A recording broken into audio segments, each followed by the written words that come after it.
Hey guys, welcome to the video today. In today's video, I am going to show you how to set the time or change the time on this Whirlpool oven stovetop. And I'll go through this step by step.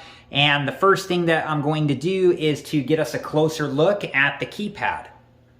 Okay, so the first thing that we want to do is to press the clock button, and then the hour part of the time starts flashing, and you can use the up arrow here to make the number go up, or the down arrow to make the number go down, just depending on what you want it to do. I need to move it to 11 because we've went forward an hour. And then if we press the clock button again, the minutes start flashing. And same thing, you can use the up arrow to move the minutes up or the down arrow to move the minutes down. And I'm just going to leave it on 55. And then when you're all done, you'll press the clock button again, and now the time is set.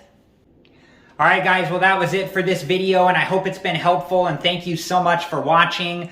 Please like, subscribe, and comment, and I hope to see you guys in the next video. Have a good one. Thank you guys for watching. Please like, subscribe, and comment, and if you have the time, check out these other great videos.